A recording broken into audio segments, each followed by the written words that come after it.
Hey YouTube, it's ICU, and today I'm going to provide you guys with some information related to iOS 6.0.2 and 6.1, as well as the jailbreak status for all of my viewers who are asking about it. Now, alright, for those of you who don't know, iOS 6.0.2 was released yesterday for the iPhone 5 as well as the iPad mini, so it is exclusive to these two iOS-based devices. And if you're familiar with Apple, you'll know they hate fragmentation, and that's one of the main reasons why they start to phase out iOS devices after releasing new ones, aside from trying to get people to upgrade to the newest and the latest iOS-based device. But the main point is that Apple tries to stray away from fragmentation as much as possible, which seems rather odd that they would only release 6.0.2 for two different iOS-based devices when they have other devices as well that did not get the upgrade to 6.0.2.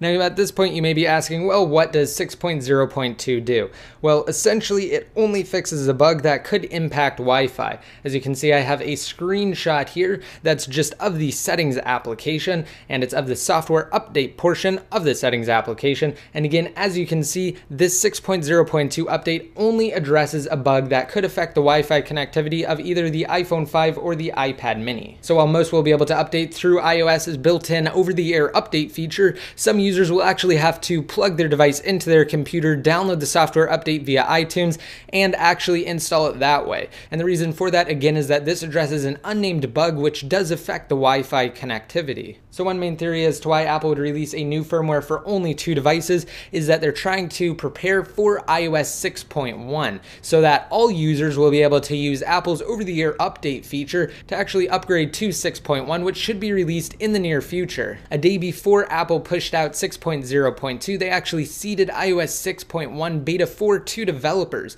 so we're getting closer to the release of 6.1. Now let's talk about the possibility of a jailbreak for 6.0.2. Essentially, I'm just going to be blunt and say that there will not be a jailbreak for 6.0.2. Again, it's only for two of Apple's latest iOS-based devices, and as of now, the only real jailbreak for iOS 6 and 6.0.1 is the tethered jailbreak using Red Snow, which only encompasses the iPhone 4, iPhone 3GS, and the 4th generation iPod Touch. Again, because it uses a boot ROM exploit that was discovered by GeoHot, the Lime Rain exploit, which has since been patched with the release of later devices, and it continues to function on, again, the iPhone 4, the iPhone 3GS, and the 4th generation iPod Touch, because it's a hardware exploit, and the only way that Apple can patch hardware exploits is by releasing new iOS devices, which obviously they've done since the A4 powered iPhone and iPod Touch. Now, as for iOS 6.1, it will be jailbreakable as soon as it's released via Red Snow, again, that tethered jailbreak for only the iPhone 4, 3GS, as well as the 4th generation iPod Touch. Now, for those of you who are wondering about a jailbreak for all other iOS-based devices, I just wanted to bring up this article on Best Tech Info, because as of now, this is the latest information for all iOS devices that are powered by an A5, A5X, A6, or A6X processor, which includes the iPad 2, the iPhone 4S, the 3rd generation iPad, the iPhone 5, the 4th generation iPad, the iPad mini, and the 5th generation iPod Touch. So basically, the bulk of the devices that can go to iOS 6 or later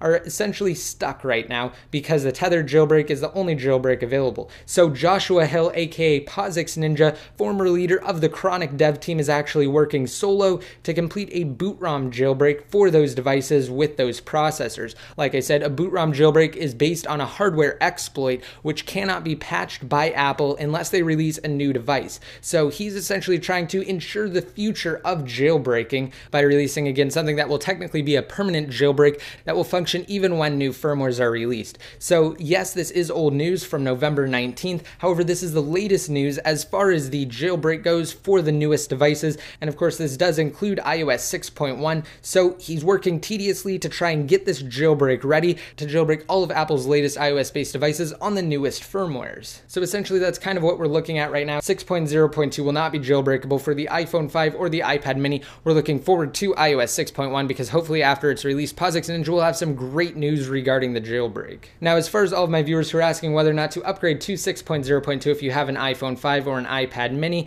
that's up to you. A lot of the major jailbreakers are saying do not update. In my experience, though, when they release a new jailbreak for new devices, they try and release it for the newest possible firmware. They're saying that to cover all of the bases just in case Apple happens to patch an exploit that they were going to use to release a jailbreak for a previous firmware. So again, that's really up to you. If you do upgrade, though, you're almost guaranteed to get a jailbreak when it's released for the newer devices.